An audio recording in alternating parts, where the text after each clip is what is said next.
நம்ம இன்னைக்கு கோதுமை மாவு வச்சு தாங்க சூப்பரான கோதுமை மாவு பிஸ்கட் செய்ய போகிறோம். ரொம்ப ஈஸியாக செஞ்சிடலாங்க. குழந்தைங்களும் விரும்பி சாப்பிடுவாங்க. இப்போ வாங்க அந்த பிஸ்கட் எப்படி செய்கிறதுன்ட்டு பார்க்கலாம். ஃபஸ்ட்டு ஒரு மிக்ஸி ஜார் எடுத்துக்கலாம். 3/4 கப்பு ஜீனி சேர்த்துக்கலாங்க. இதெல்லாம் நல்லா அதை நைஸாக பொடிச்சிட்டு வந்துடலாம். அது அப்படியே தனியாக இருக்கட்டும். அடுத்ததாக ஒரு பவுல் எடுத்துக்கலாம். 1 கப்பு கோதுமை மாவு சேர்த்துக்கலாம். இது கூடவே ஒரு 1/4 கப்பு மைதா மாவு சேர்த்துக்கலாங்க. நீங்கள் ஃபுல்லாக கோதுமை மாவு கூட செய்யலாம், நல்லாயிருக்கும். நான் 1/4 கப் மைதா மாவு சேர்த்துருக்கேன். இல்லைன்னா வெறும் மைதா மாவுலையும் கூட செஞ்சுக்கலாம். கோதுமை மாவில் செஞ்சோம்னா ரொம்ப ஹெல்த்தியானது. இதில் கொஞ்சமாக உப்பு சேர்த்துக்கலாங்க. சேர்த்துட்டு கொஞ்சம் ஏலக்காய் பொடியும் சேர்த்துட்டு நம்ம ஏற்கனவே பொடிச்சு வச்ச ஜீனியை இதில் சேர்த்துக்கலாம். சேர்த்துட்டு நல்லா ஒரு தடவை கலந்து விடலாங்க. கொஞ்சம் ரீஃபண்ட் ஆயில் சேர்த்துக்கலாம். ஒரு 1/4 கப் ரீஃபண்ட் ஆயில் சேர்த்துக்கலாங்க. சேர்த்துட்டு நல்லா ஒரு தடவை கலந்து விட்டுட்டு கொஞ்சம் கொஞ்சமாக தண்ணி சேர்த்துட்டு இந்த நல்லா சாஃப்டாக பிசைஞ்சிக்கலாம். ரொம்ப இலகுன மாதிரி பிசையாதீங்க. அப்புறம் நம்ம சப்பாத்தி மாதிரி தேய்க்கிறதுக்கு வராது. நீங்கள் சப்பாத்தி மாவு எப்படி பிசைவீங்களோ அந்த மாதிரி நீங்கள் அந்த மாவு பிசைஞ்சு வச்சா போதுங்க. தண்ணி கொஞ்சம் கொஞ்சமாக ஊற்றி இந்த மாவு பிசைங்க.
பாருங்கள், இந்த அளவுக்கு இருக்கணும். இப்போ மூடி வச்சிடலாம். ஒரு 1/4 மணி நேரம் நல்லா ஊறட்டுங்க. இப்போ பாருங்கள், நல்லா ஊறிடுச்சு. நல்லா சாஃப்டாக இருக்குது பாருங்கள். இப்போது இது 3 பகுதியாக நான் பிரிச்சுக்கிறேன். ஒரு சப்பாத்தி கல் எடுத்துக்கலாங்க. இதில் கொஞ்சம் கோதுமை மாவு சேர்த்துட்டு நல்லா சப்பாத்தி மாதிரி கனமாக கொஞ்சம் தேய்ச்சிக்கலாம். தேய்ச்சிட்டு நான் எண்ணெய் பாட்டில் மூடி தாங்க வச்சு டிசைன் போடுறேன். நீங்கள் கத்தியை வச்சு டைமண்ட் ஷேப்பில் கூட போட்டுக்கலாம். உங்கள் விருப்பம்தான். உங்களுக்கு எப்படி பிரியமோ அந்த மாதிரி டிசைன் போட்டுக்குங்க. இப்போ நல்லா இதை தேய்ச்சிட்டு இந்த மாதிரி நான் எண்ணெய் பாட்டில் மூடி வச்சு டிசைன் போட்டுக்கிறேன்.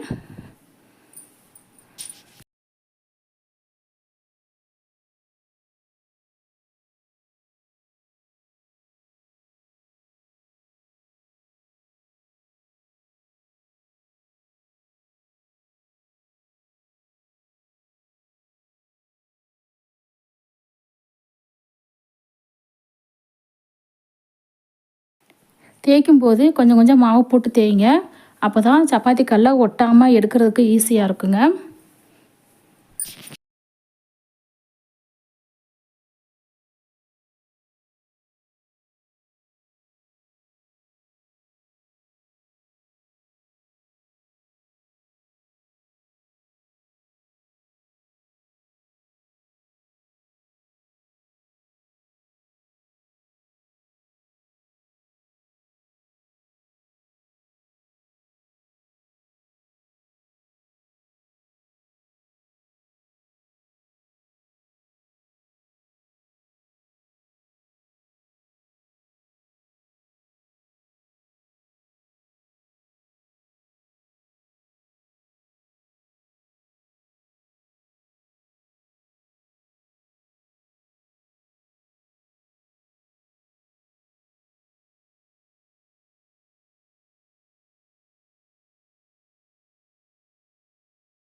இப்போ நம்ம கட் பண்ணி வச்சது எல்லாத்தையும் நம்ம ஒரு பிளேட்டில் எடுத்து வச்சுக்கலாம். இதே மாதிரி எக்ஸ்ட்ரா மாவு எல்லாத்தையும் நம்ம இதே மாதிரி கட் பண்ணி வச்சுக்கலாங்க. இப்போது ஒரு கடாயில் தேவையான அளவு ஆயில் சேர்த்துக்கலாம். எண்ணெய் நல்லா காஞ்சதுக்கப்புறமா நம்ம கட் பண்ணி வச்சதை இந்த எண்ணெயில் போட்டு பொரித்து எடுத்துக்கலாங்க. எண்ணெய் நல்லா காஞ்சதுக்கப்புறமா ஸ்டவ்வை லோ ஃப்ளேமில் வச்சுக்கலாம், இல்லைன்னா கருகி போயிடும். போட்டவுடனே திருப்பிக்கிட்டே இருக்கணும். அடிக்கடி கரண்டியை வச்சு திருப்பிட்டுக்கிட்டே இருக்கணும். அப்போ தான் ஈவனாக ஒரே பக்கமாக எல்லாம் வெந்து வருங்க. இதெல்லாம் கோல்டன் கலரில் வந்ததுக்கப்புறமா வெளியில் எடுத்துடலாம்.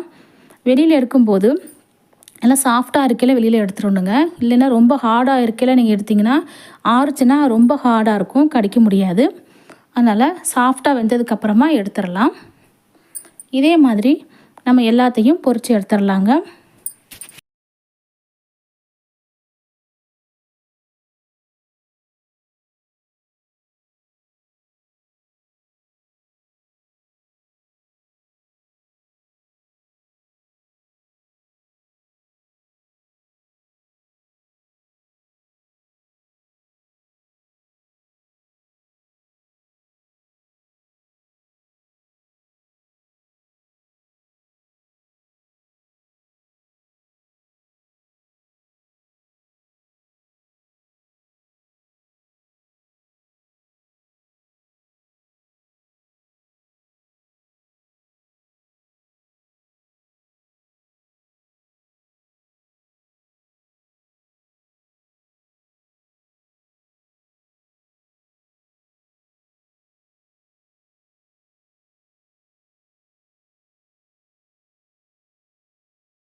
அதாங்க எல்லாத்தையும் பொரித்து எடுத்தாச்சு.